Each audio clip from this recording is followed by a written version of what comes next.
Hola, buenas tardes a todos y a todas. Bienvenidos a este último encuentro que consistió en charlas, conferencias, disertaciones acerca de la reforma del Código Civil a 5 años de su puesta en funcionamiento.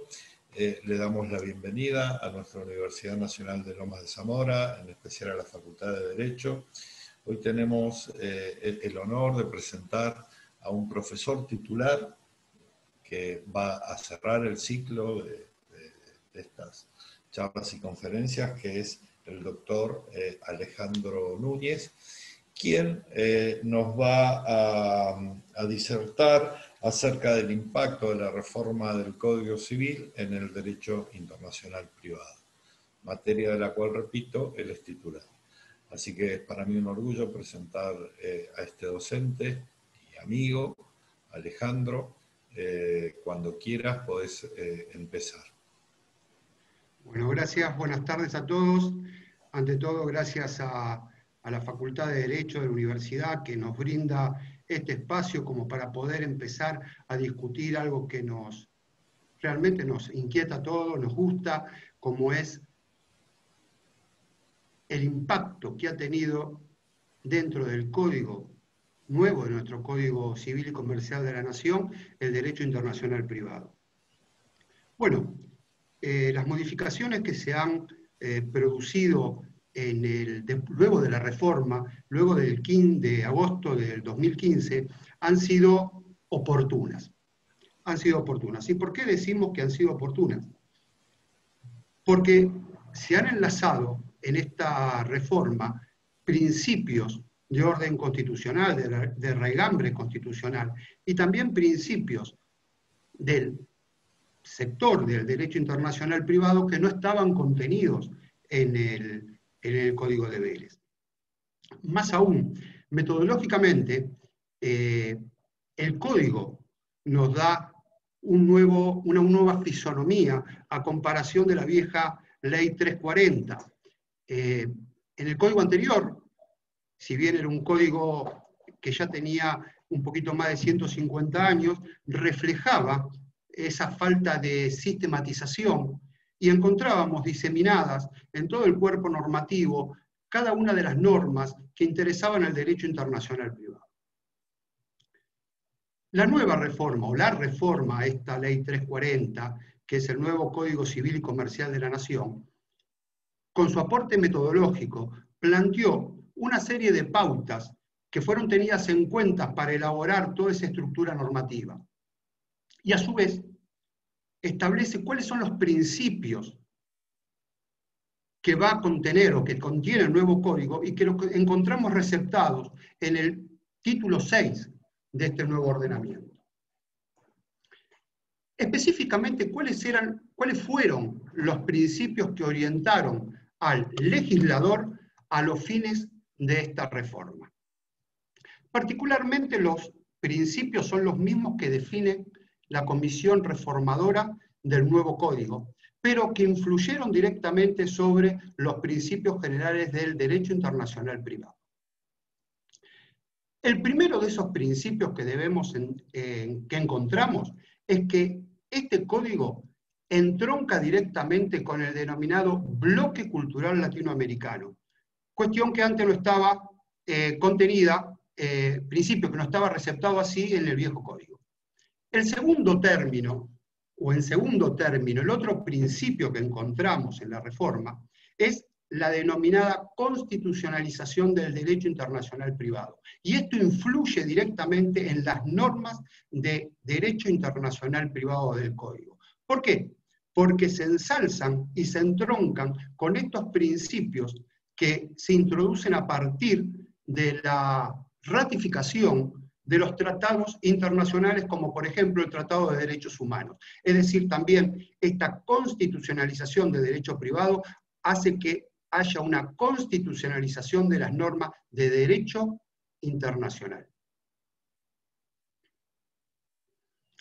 Ahora, ¿por qué es importante contar con un título específico del DIP?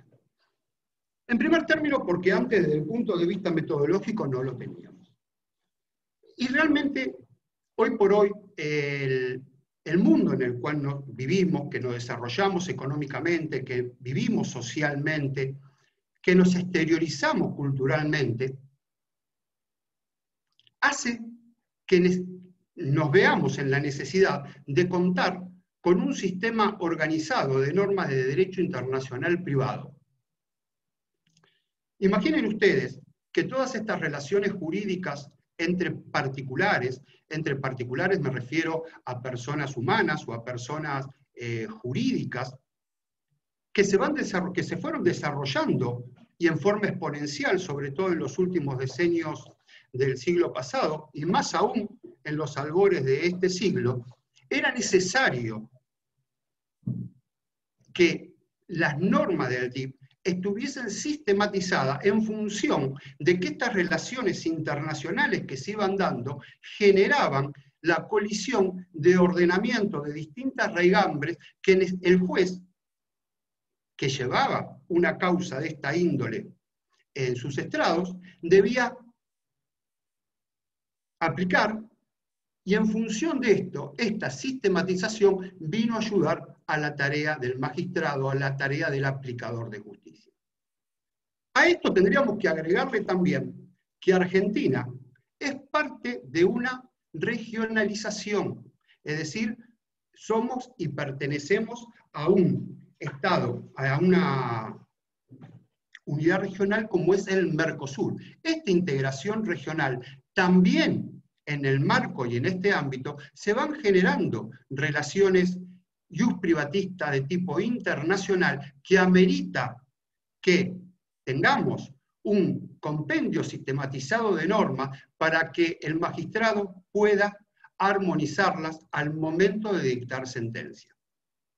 Otra de las cuestiones que se tuvieron en mira a los fines de la reforma del Código y específicamente en el sector referente al derecho internacional privado es tomar conciencia que la Argentina tiene una posición significativa, pero significativa desde el punto de vista que es una economía dependiente de inversiones extranjeras. Y esta situación se debe contemplar particularmente porque no deja de ser una cuestión inherente a nuestra realidad, sino que es parte de nuestra coyuntura. Otra cuestión que también vale la pena puntualizar, porque ha crecido en forma exponencial a partir del devenir histórico, es la cuestión inherente a la cooperación internacional o auxilio. ¿Por qué es importante esto? Porque otrora, la aplicación del derecho internacional, quizás si vamos a los albores de la escuela flamenco-holandesa, se aplicaba en función de una cuestión de cortesía o, como explicábamos en el grado, comitas gentium. Esta situación hoy en la actualidad no es aceptada. Es más, el derecho ha cambiado la calificación a partir de cómo vamos a entender el derecho extranjero si comparamos el viejo artículo 13 del Código de Vélez con el nuevo Código Civil y Comercial, cosa que retornaré más adelante. Ahora, ¿a qué nos referimos cuando hablamos de normas de derecho internacional privado? Bien, en primer lugar, el derecho internacional privado constituye un sistema destinado a favorecer la coordinación entre los distintos ordenamientos que pujan por la solución de un caso que tiene ribetes de tipo internacional. Específicamente, busca la coordinación entre nuestro ordenamiento nacional con el ordenamiento extranjero, que reitero, puja por ser la ley aplicable, en este caso que tiene un elemento extraño al derecho local, por eso la internacionalización del acto. Sabemos que el derecho internacional básicamente consta de tres sectores bien diferenciados. El primero de ellos, la jurisdicción internacional, la denominada jurisdicción internacional competente. El segundo, el derecho aplicable. Y el tercero, el que apunta al reconocimiento y ejecución de sentencias extranjeras. Estos son los tres grandes sectores, órbita de acción del derecho internacional privado.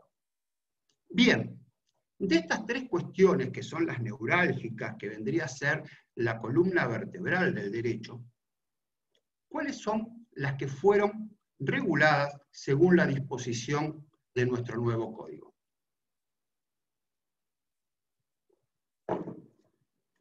El Código Civil y Comercial regula específicamente dos de ellas. Específicamente, la jurisdicción internacional competente y el otro sector es el derecho aplicable. Dejando de lado el reconocimiento y ejecución de sentencias extranjeras, que queda sujeto a la vieja normativa o a la normativa procesal actual que tenemos en los códigos de procedimiento, tanto de capital como de provincia. Es decir, que aquí, si bien vemos con buenos ojos la reforma por su sistematización, por el tratamiento en cuanto a lo que hace al derecho aplicable, la incorporación del reenvío, la incorporación de la teoría de la adaptación, no obstante eso, han quedado cuestiones fuera de la regulación de este código. Entre ellas, la que acabo de nombrar, el reconocimiento y ejecución de sentencias extranjeras que quedan sujetas a esta faz procesal y reguladas por las normas de procedimiento de cada provincia o cada estado. Ahora, si tenemos que identificar, y ya entrando a analizar los principios que regularon o que se tuvieron en mira para regular esta cuestión inherente a la reforma y que toca al derecho internacional privado, podemos señalar en primer término, como lo dije recién, la constitucionalización del derecho internacional privado. Pero ahora no me estoy refiriendo específicamente, cuando hablo a la constitucionalización, a los principios de la materia. Específicamente lo estoy haciendo al axioma por el cual se elaboró en función de lo dispuesto por la nota preliminar del Código. Esto hay que tenerlo presente. El segundo principio que hay que tener en cuenta es el de la flexibilidad, que es el reconocimiento del nuevo sistema a partir de la elaboración efectuada. Ahora bien, ¿qué significa la flexibilidad o a qué apunta la flexibilidad? La flexibilidad básicamente apunta, ustedes planteen o piensen en una relación jurídico-privatista de tráfico externo, donde entran en pugna dos ordenamientos de distinta raigambre, y a esta situación hay que darle una respuesta. Por ejemplo, supongamos una relación jurídica, la obligación alimentaria. La obligación alimentaria. Sabemos que la obligación alimentaria tiene en todas las legislaciones, en cuanto a su normativa, una estructura determinada que podemos encontrarla casi como en un factor común. Pero no obstante, esa obligación alimentaria puede estar regulada por un derecho o quizás por otro derecho. Pero si nosotros no planteamos esa hipótesis y hacemos que la obligación alimentaria quede regulada bajo un solo ordenamiento, ahí estaríamos en una posición rígida, porque solamente será ese el ordenamiento que podrá regular la obligación alimentaria, con lo cual podría llegar a perjudicar los intereses del vulnerable o quizás de las partes. Si aplicamos el principio de la flexibilidad, la cuestión sería la siguiente. La obligación alimentaria podría estar regulada por la ley del domicilio del acreedor alimentario o por la ley del domicilio del demandado, o por aplicación de un foro general, hablando del punto de vista procesal, o quizás, por decir otro punto de conexión, por la ley del lugar donde se firmó el convenio, donde las partes firmaron el convenio, y en este caso se abre un abanico de posibilidades que flexibiliza la aplicación del derecho, otorgando mayor seguridad jurídica al vulnerable, inclusive a las partes que intervienen en ese litigio. A esto apunta el principio de la flexibilización.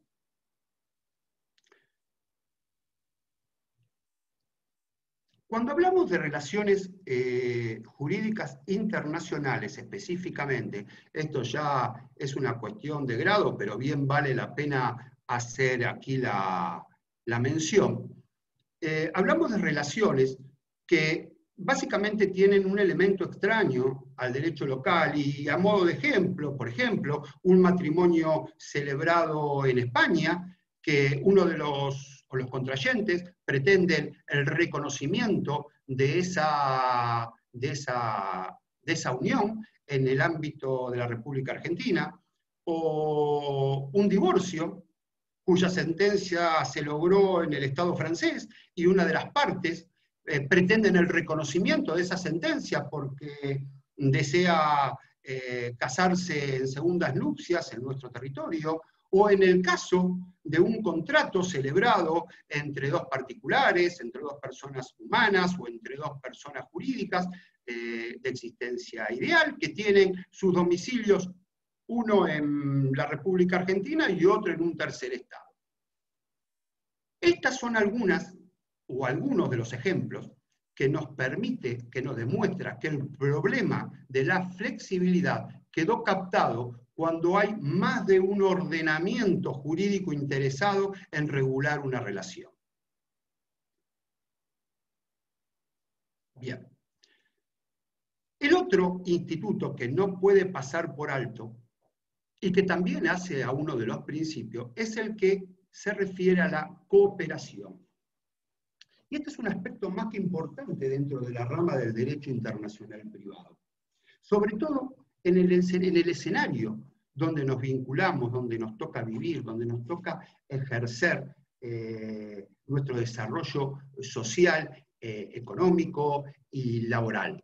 Porque nos vinculamos constantemente con personas humanas y personas jurídicas de otros estados y la cooperación pasa a ser en este código un deber. Es decir, antes lo que podría llegar a interpretarse como la posibilidad o no de otorgar cooperación, ahora la cooperación judicial internacional o el auxilio es un deber y el aplicador del derecho y los jueces se encuentran obligados, y ya no como una cuestión de reciprocidad, como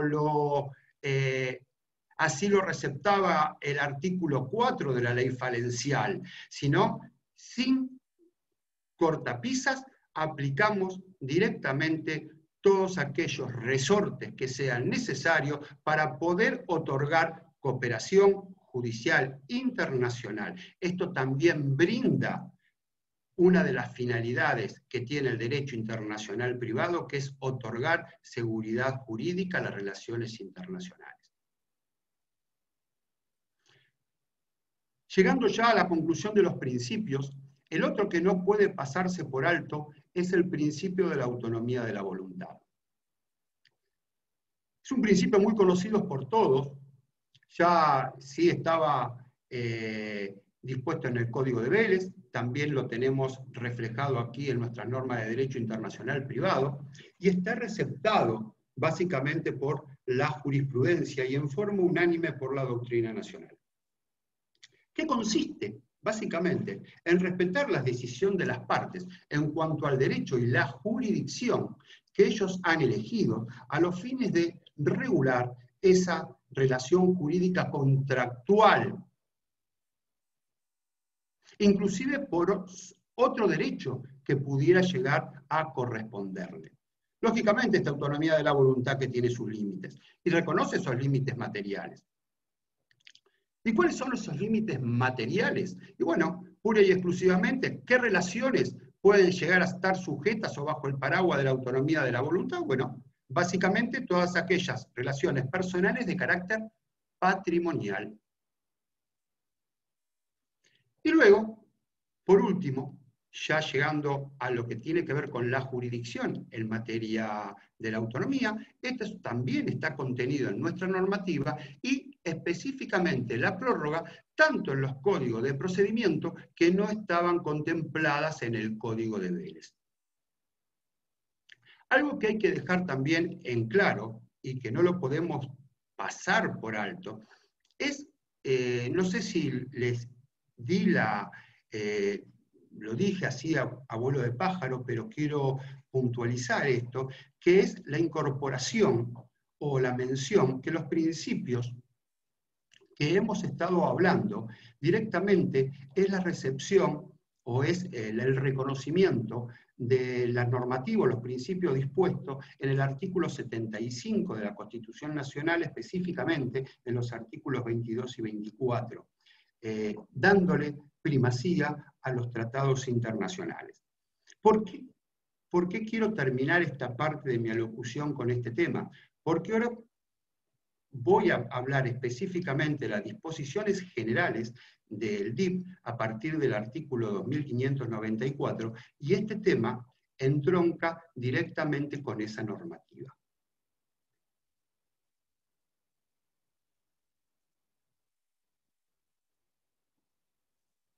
Bien. Con respecto a la parte, habíamos dicho, o si no lo dije, lo digo ahora, que nosotros tenemos contenidas en el libro 6, en el capítulo 4, el título 4, libro 6, título 4, toda la normativa concerniente al derecho internacional privado donde se encuentra sistematizada. Vamos a poder ver ahí que se aglutinan todas las normas de derecho internacional privado en 3 grandes capítulos. El primer capítulo, que es el que vamos casi a desarrollar ahora, es el que habla de disposiciones generales, contenedores de los artículos 2594, 2595 y 2596. El segundo capítulo específicamente nos va a hablar de jurisdicción internacional. Y luego, y por último, el tercer capítulo, que trata específicamente la parte especial. Señalo, antes de ver algunos de los aspectos que hacen a las disposiciones generales del DIP, que no ha sido posible abarcar toda la problemática del derecho internacional privado. Y no me estoy refiriendo a los 3 sectores que les dije inicialmente, porque habíamos dicho que el reconocimiento y la ejecución de sentencia extranjera quedaban regulados conforme a los códigos de procedimiento, sino que me estoy refiriendo específicamente a los institutos en particular. Es decir, el tercer capítulo, que trata la parte especial, no trata toda la problemática del DIP. ¿Pero por qué? ¿Qué fue lo que pudo haber pasado que en pleno proceso de reforma hayan quedado afuera algunas de las cuestiones neurálgicas que hacen a esta materia y que no hayan sido objeto de regulación? Primero, ¿por qué y cuáles son ellas? Y cuáles, a modo de ejemplo.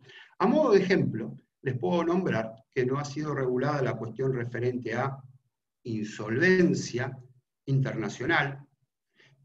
Acuérdense que cuando hablo de insolvencia internacional estoy hablando de todas, específicamente la insolvencia internacional estoy hablando desde el punto de vista de un término jurídico, siendo el término técnico o procesal el concurso, la quiebra, la reorganización, el salvataje.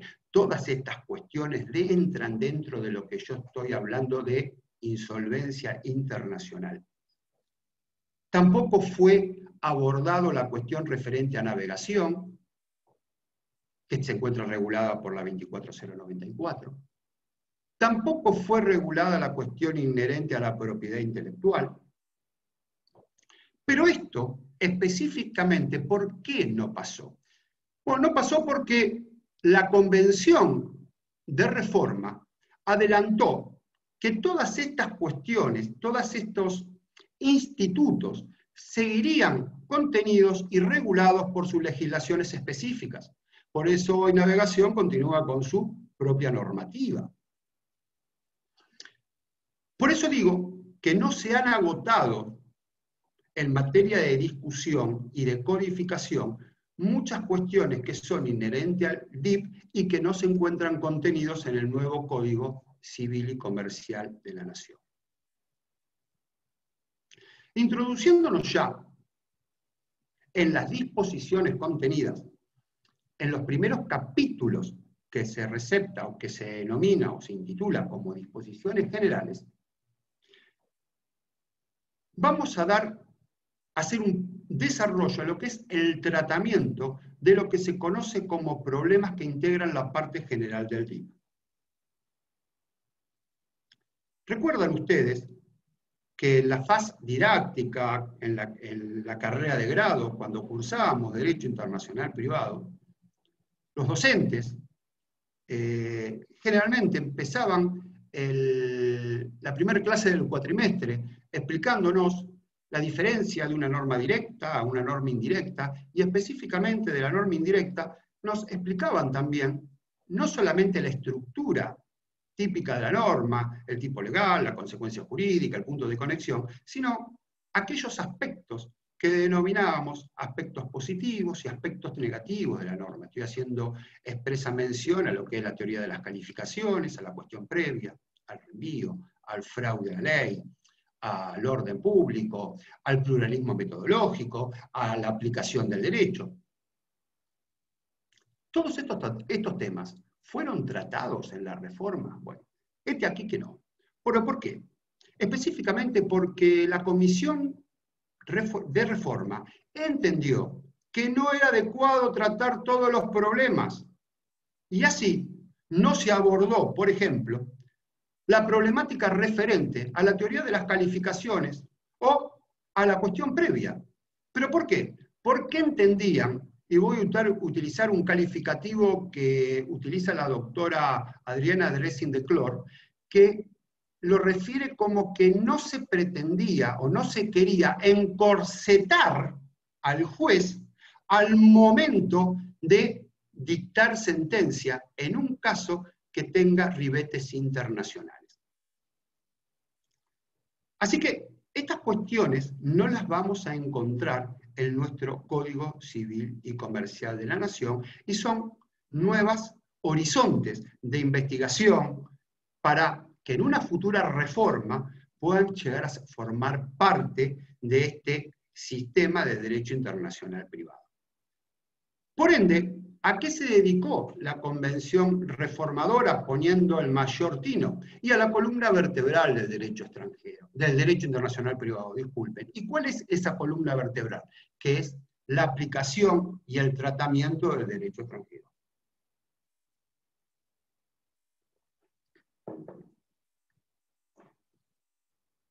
Por eso, en el primer artículo de disposiciones generales se estrena con el artículo 2594. Y la característica de este artículo 2544 es que plantea el principio o el carácter de subsidiario. ¿Y qué quiero decir con esto, con subsidiario? Quiero decir que el aplicador del derecho, el operador técnico, frente al caso en concreto, en el que se vinculan dos ordenamientos jurídicos distintos, debe ir en primer lugar a aplicar los tratados internacionales. Y solo en caso que de no ser posible que el tratado internacional no verse sobre el caso en cuestión, recién en ese caso puede recurrir a la normativa del Código Civil y Comercial de la Nación en Derecho Internacional Privado.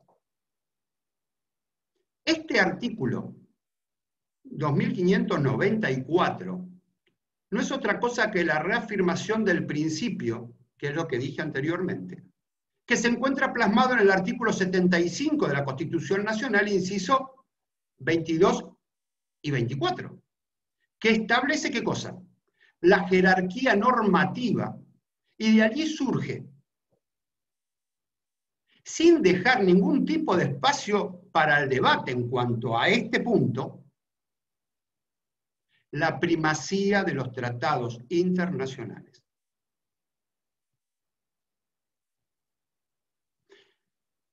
No obstante eso, diciendo que estamos hablando de derecho internacional privado, no solamente entendemos que la única fuente del 2594 es el artículo 75 de la Constitución Nacional, sino que también ese 2574 de su génesis abrevó también en otros convenios, como por ejemplo la CIDIP, que es una convención interamericana sobre normas generales, de la cual Argentina ratificó.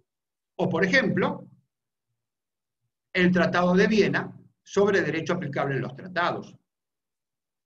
Entonces, en un caso concreto, lo primero que debe hacer el operador técnico, o el aplicador del derecho, o el magistrado, o el juez, es preguntarse, reitero, ante el caso concreto, si versa sobre esa materia tratado internacional.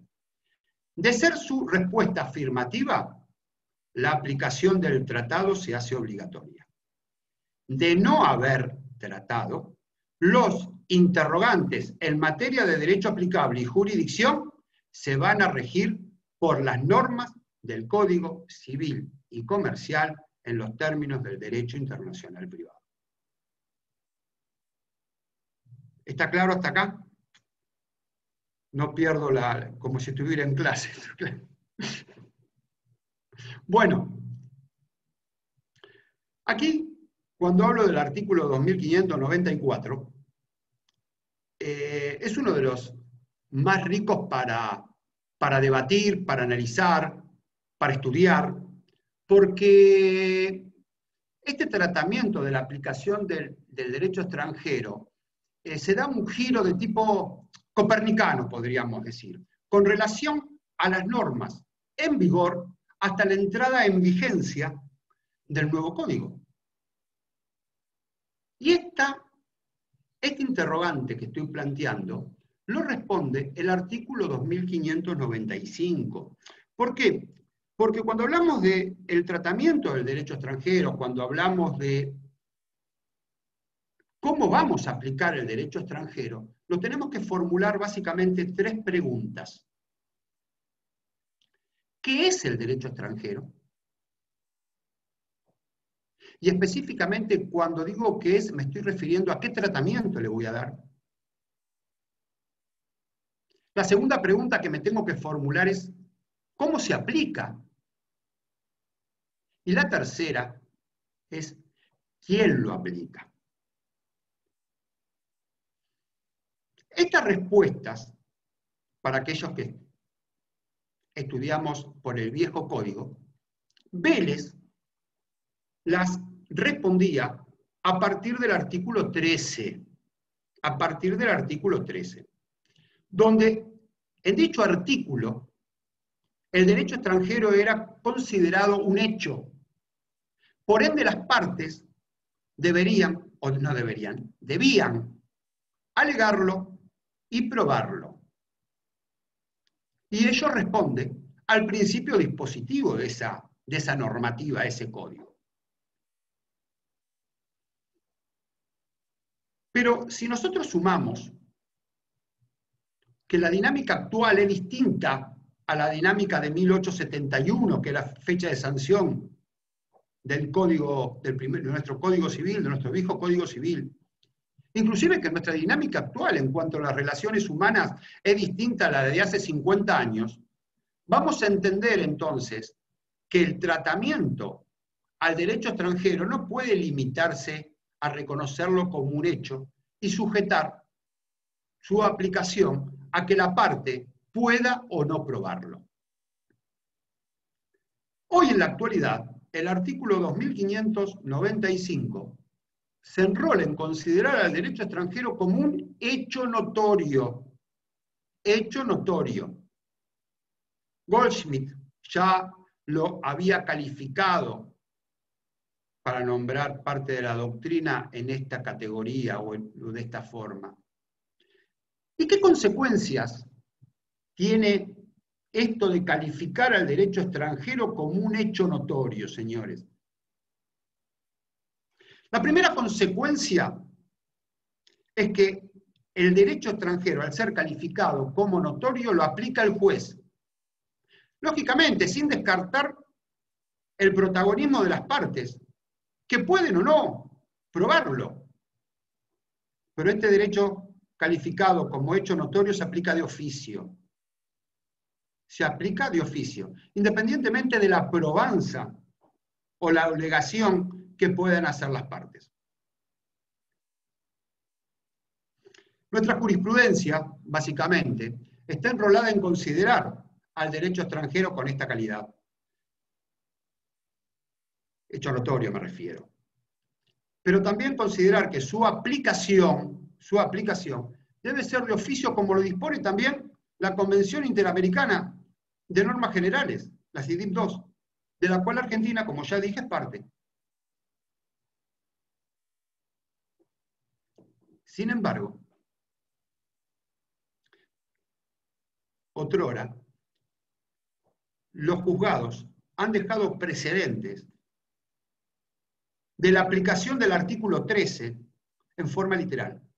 Y esto ya, a partir de la sanción de este nuevo código, ha quedado totalmente sin efecto. Bien, analizando un poco el artículo 2595, el mismo se compone de 3 incisos. 3 incisos que tienen cierto grado de similitud en la lectura, pero conllevan principios totalmente distintos. Me voy a tomar el atrevimiento de leerle el primer inciso. Y dice, la aplicación del derecho extranjero. El juez establece su contenido y está obligado a interpretarlo como lo harían los jueces del Estado al que ese derecho pertenece, sin perjuicio que las partes puedan alegar y probar la existencia de la ley invocada. Si el contenido del derecho extranjero no puede ser establecido, se aplica el derecho argentino. Bueno, básicamente es lo que vinimos analizando hasta recién.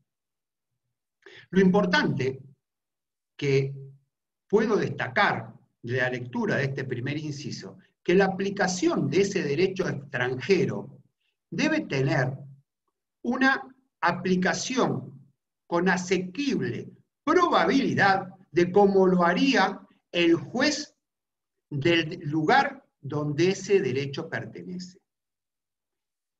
¿De qué forma? O a modo de ejemplo, si el juez argentino debe aplicar derecho paraguayo, su sentencia, al aplicar ese derecho, debe reflejar los mismos efectos y consecuencias que como lo haría el juez paraguayo en su estado aplicando su propio derecho. ¿Está claro esto? Bien.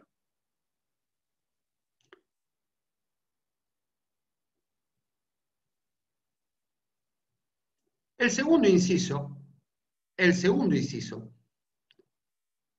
2595 habla de la posibilidad de sistemas jurídicos covigentes. Y el artículo dice lo siguiente.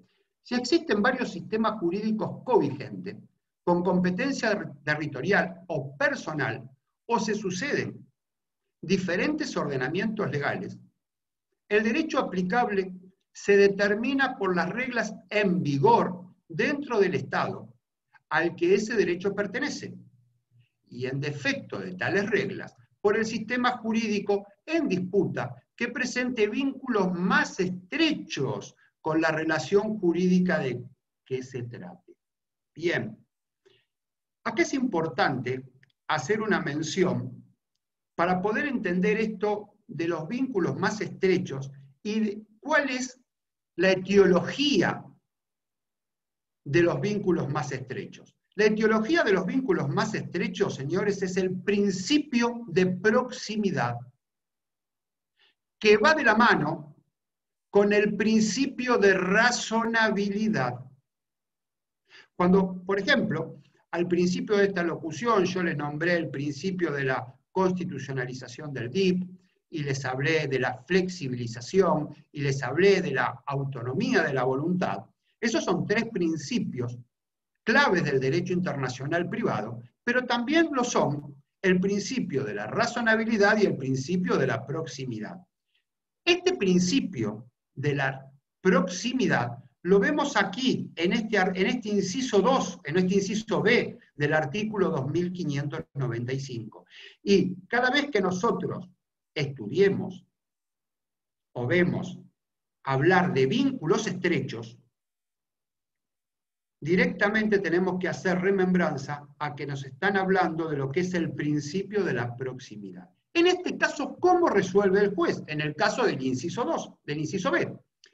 La norma, básicamente, le indica al magistrado que debe consultar las reglas de ese derecho, declarado lógicamente aplicable, y tener en cuenta cualquier otro punto presente, y aquí juega el principio, básicamente que les estaba hablando de la proximidad, y el juez deberá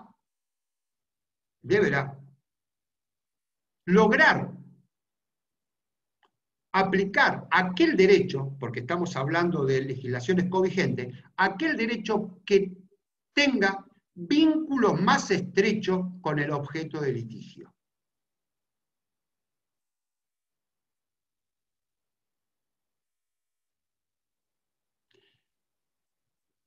El último inciso del 2595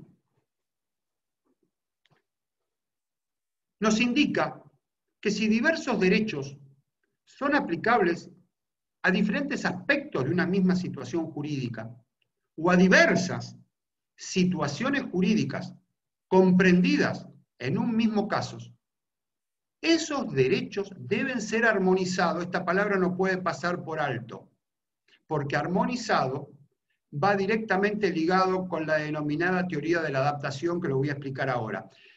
Siguiendo con la lectura, esos derechos deben ser armonizados, procurando realizar las adaptaciones necesarias para respetar las finalidades perseguidas por cada uno de ellos, refiriéndose, lógicamente, a los ordenamientos que están en pugna.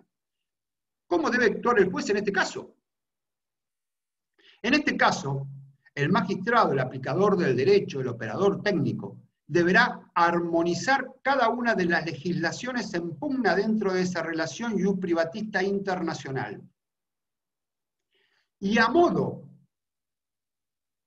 de armado de rompecabezas, adaptar el derecho más conveniente sin desvirtuar el fin perseguido por esa legislación, sin hacer perder el espíritu que el legislador impuso en esa legislación extranjera.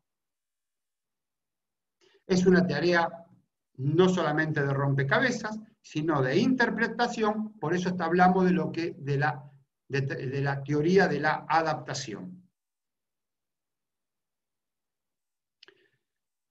El otro artículo que a mí me interesó, o sea, acá la facultad me dio libertad como para encarar el tema del derecho internacional privado, el título era amplio, era el impacto del derecho internacional privado en nuestro código, y me parecía, si bien eran varios los temas que podía haber abordado, me parecía interesante el análisis de estas tres normas, y sobre todo la que voy a analizar ahora, que es el 2596, que le voy a dar mi impresión, lógicamente, y básicamente porque también aquí hay una modificación sustancial con el viejo Código Civil, porque ahora la actual regulación recepta el reenvío, cosa que en el Código de Vélez no hacía lo mismo.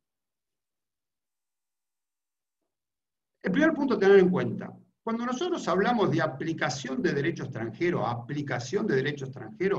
hablamos de cantidad de derecho, calidad calidad de derecho que voy a aplicar. Siempre lo relacionamos de esta forma. Derecho extranjero, cómo lo voy a tratar, cómo lo voy a aplicar, hablo de la calidad del derecho. Cuando hablo de la teoría del reenvío, estoy hablando de cantidad del derecho. Ahora, la pregunta sería, ¿cómo es eso de cantidad y calidad del derecho? Bien.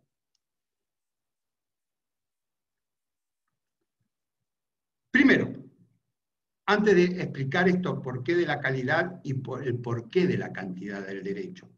La cantidad del derecho es porque sabemos que todo ordenamiento se compone de normas de derecho privado y normas de derecho internacional privado. Cuando hablamos de la teoría del reenvío, habría que determinar a qué parte del derecho te está remitiendo la norma indirecta, si a las normas de derecho internacional privado o a las normas de derecho privado. Esto se conoce como teoría de la referencia máxima o teoría de la referencia mínima, cosa que quedó subsanada o que fue organizada a partir de esta nueva regulación. Bueno, se recepta el reenvío, habíamos dicho, en el artículo 2596,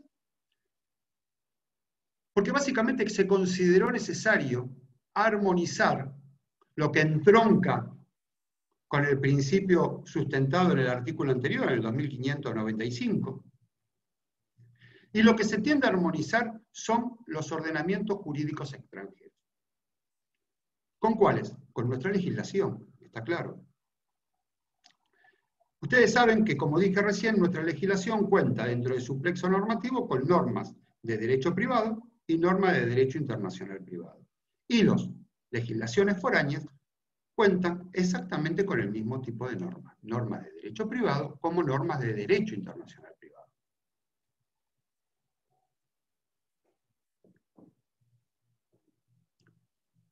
La pregunta es esta. A partir de ello, ¿qué derecho debemos aplicar? Entonces la respuesta sería, entendemos que debemos aplicar de un derecho extranjero el conjunto de normas, tanto de derecho privado como de derecho internacional privado, que de alguna manera están estableciendo estas normas de derecho internacional privado el alcance de la norma de derecho privado. Por ejemplo, echando mano un ejemplo que se da en el grado, la capacidad. La capacidad de la persona humana se rige por la ley del domicilio. Ustedes saben que el mundo, el sistema de ley aplicable es dicotómico, uno sigue la ley basada en el domicilio y otro la ley aplicable basado en la nacionalidad, sistema sabiniano y manchiniano respectivamente. En la Argentina nosotros seguimos la ley del domicilio, por ende, cualquier argentino, cualquier persona que se domicilia en la Argentina independientemente de la nacionalidad, que está domiciliada en la Argentina, todas las cuestiones inherentes a su capacidad va a estar regida por el Código Civil de la Nación, Código Civil y Comercial de la Nación. A contrario sensu, por ejemplo, Francia, para dar otro ejemplo, la capacidad la rige por el sistema de la nacionalidad. Razón por la cual, si un argentino domiciliado en la Argentina se encuentra en un litigio en Francia, la ley francesa va a gobernar los designios de su litigio, pero a los fines de la capacidad se va a aplicar la ley de su domicilio, que va a ser el Código Civil y Comercial de la Nación Argentina. ¿Qué queremos decir con esto? Que a partir de incluir el reenvío en el Código Civil y Comercial, estamos señalando que estamos avanzando hacia un proceso de armonía en las decisiones judiciales, porque aplicamos cada ordenamiento jurídico conforme las reglas que lo integran. Esto tiene un límite, por supuesto, y el límite está dado conforme a los supuestos, que en función del caso en concreto se declara aplicable una norma de derecho extranjero y las normas del DIP que reenvían en cada caso a la legislación argentina. En ese caso, no iremos a las normas de derecho internacional privado, sino a nuestras normas de derecho privado.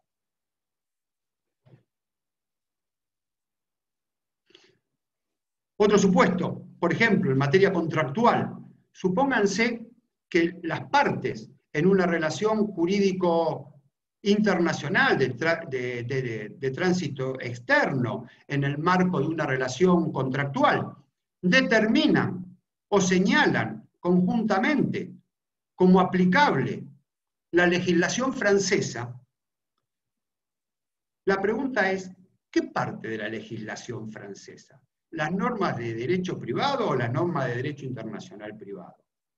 Es toda la legislación francesa, pero específicamente las normas de derecho privado, porque si apuntamos a las normas de derecho internacional privado, puede ser que se dé una hipótesis de reenvío y el juez termine aplicando una ley distinta a aquella que las partes eligieron.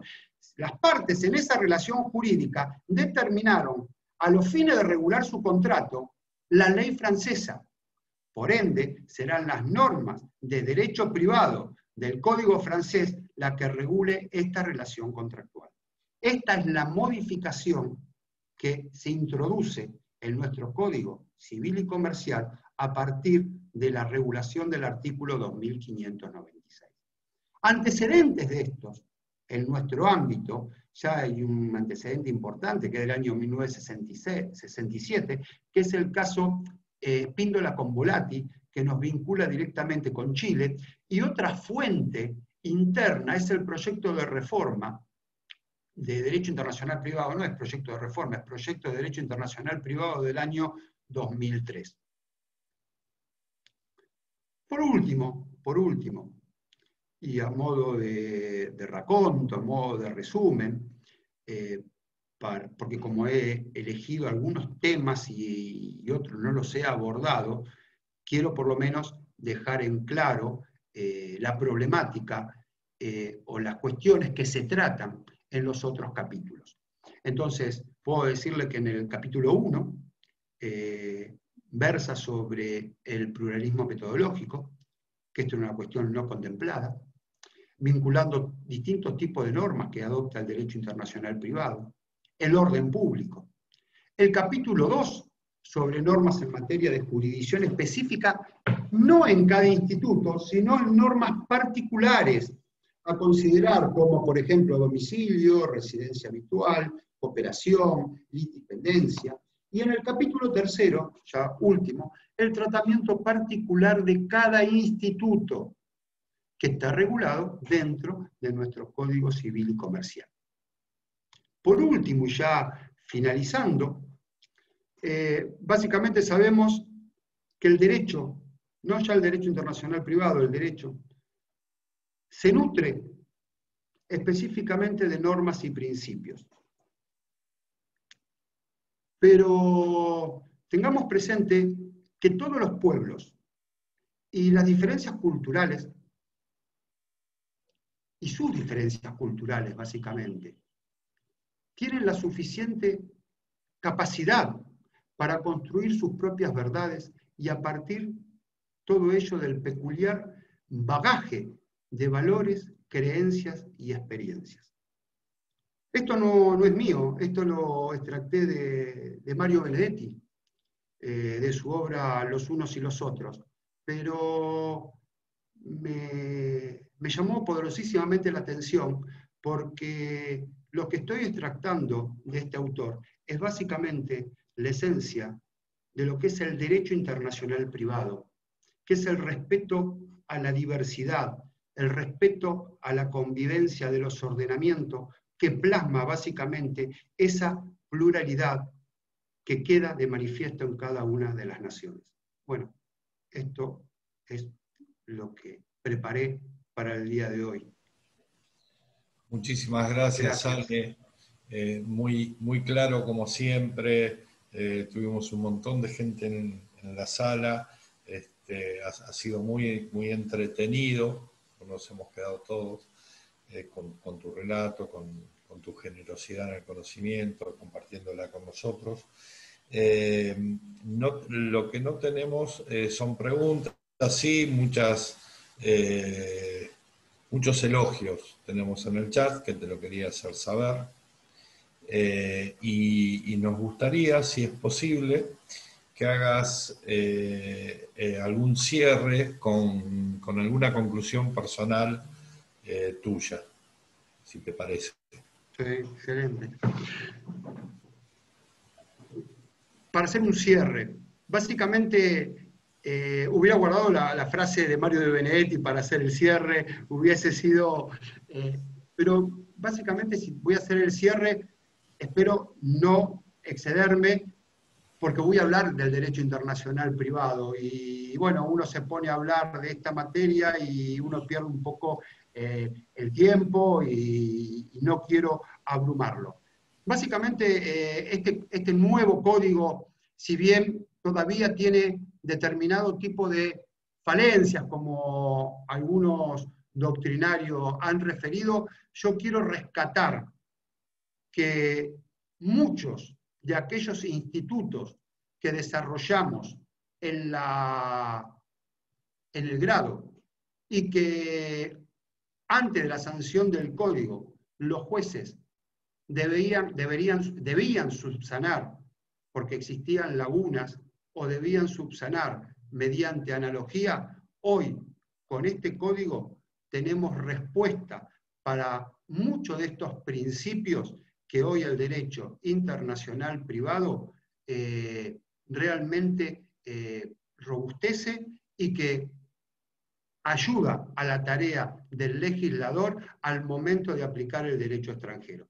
Tengamos en cuenta que vivimos en un concierto de naciones, reconocer el derecho extranjero y aplicar el derecho extranjero respetando su finalidad es no solamente una cuestión de respeto hacia los demás estados, sino también, como dije al inicio, asegurar las relaciones, dar seguridad jurídica a las relaciones internacionales. Esto nos hace, de seguir estos lineamientos, nos va a hacer un país creíble, serio, porque no solamente aplicamos nuestra normativa interna, sino también estamos dispuestos a aplicar la normativa extranjera y en los mismos términos y condiciones que lo haría su juez natural del estado de ese ordenamiento. Esto es básicamente lo que sería mi cierre. Muchísimas gracias, Ale. Bueno, agradecerles a todos y cada uno de los que han participado en esta charla, a nuestro cuerpo docente que nos acompañó. Hicimos casi 20 charlas, con el compromiso de todos nuestros profesores titulares en cada una de ellas. Concurrieron casi 4.000 personas a estas conferencias de los 5 años del Código Civil, lo cual para nuestra facultad es importantísimo, porque queda plasmado el compromiso tanto de toda la comunidad universitaria, de docentes, de los titulares que nos han dado las conferencias, de los alumnos que nos han acompañado. Así que desde lo institucional estamos más que satisfechos por el trabajo realizado, por el equipo de la Secretaría de Extensión de nuestra facultad. Y bueno, vamos a seguir trabajando. A partir del lunes que viene empezamos con Derecho Procesal, también todo el mes de septiembre vamos a hacer charlas de Derecho Procesal Penal, seguramente vamos a proyectar algo de Derecho Procesal Civil y vamos a tener cuestiones vinculadas a todas las áreas y específicas del derecho. Así que vamos a dar por concluido este ciclo de conferencias. Muchísimas gracias, Ale, de vuelta. Y nos vamos a seguir viendo. Así que damos por finalizado esta charla. Gracias por invitarme. Hasta otro momento.